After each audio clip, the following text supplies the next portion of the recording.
Real quick, I wasn't even going to do a pregame thing here, but I can't help it. Philadelphia Eagles versus Minnesota Vikings. First of all, Dan Orlovsky, use a nut. All right, and I'm going to smash him. This dude going to say that the 49ers have a better defensive line than the Eagles. How? How? The Eagles had over 70 sacks last year. The 49ers had about like 55. If you were to take, listen, if you were to take Javon Hargrave, this guy who he mentioned, okay, the reason he says is because we don't have Javon Hargrave. Okay. If you took Javon Hargrave's 11 sacks, okay, and away from the Eagles, and you added them to added those to the 49ers, we would still have more sacks than them. That's what's going on. You had over damn near 20 more sacks than them. We would still have more sacks if you took Hargrave off the Eagles last year and put him on them. So until the 49ers prove that they're better this year, no, the Eagles still have the better defensive line. Okay? So I don't understand. He's retarded. Okay? Then he's saying Green Bay and the Lions have a better offensive line than the Eagles because of one game with the Patriots in Week 1. Oh, this dude, he lost my respect. It's just that simple. So all of a sudden, that's his new thing. I'm just going to doubt the Eagles this year. It's cool. He ain't got to like the Eagles. It don't matter. But just make sense with your arguments, bruh. And I'm going to put together one of my videos where I'm going to take and I'm going to refute him. Look out for that. That's coming up real soon. This dude got me hot. But anyway, tonight, all right, there's a few things that's going to happen. Eagles will win the game.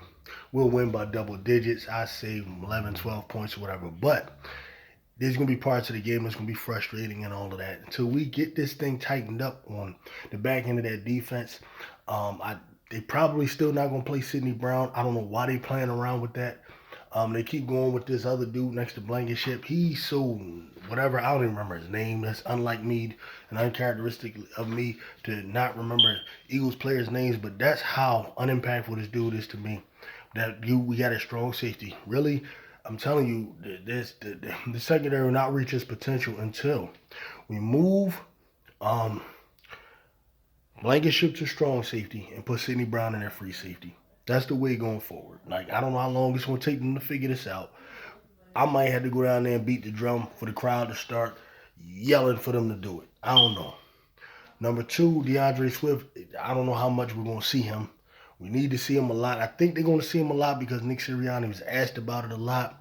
Oftentimes he'll respond when he's questioned about something. He knows that the city wants to see him and they're annoyed at the amount of carries Gainwell was getting. He was apologetic.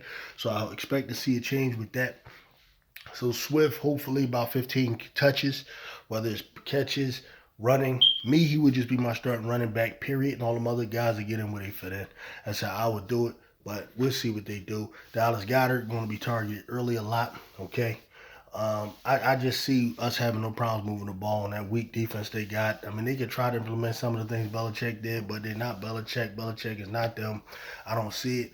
Now, if we go to the other side of the ball, this is where it gets a little etchy. Justin Jefferson will not be shut down by Darius Slay this year. I don't care what Slay did last year.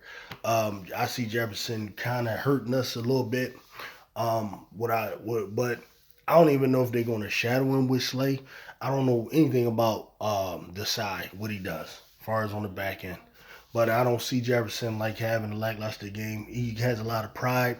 He's a great player. He's going to make sure, you know what I'm saying, that it ain't the same as last year. He probably done circled this game, all of that. I don't think Slay going to be as successful today. If he is, then he going to move up in my tier of cornerbacks. I'm going to put him, I can't put him up there with Mike Haynes, Dion, and Rod Woodson and Charles Woodson and all them guys, but he really will be up. He will go up in my tier of corners right now. I think a good corner.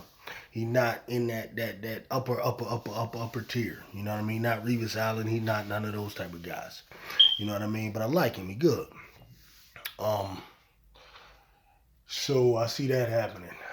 We got to figure out what we're going to do about Hutchinson. I think that tight end could be a potential problem. I don't know what's going on over the middle. Right now, what I'm trying to decipher is whether or not it's the scheme or the players we got. I don't know. Or a combination of both. It's probably a combination of both to some degree. You know, as far as that sticking that stuff over the middle, I didn't like the way that looked last week. And I think there's going to be some frustration on the part of the defense. However, there's going to be a lot of good spots, man. I don't see them blocking us.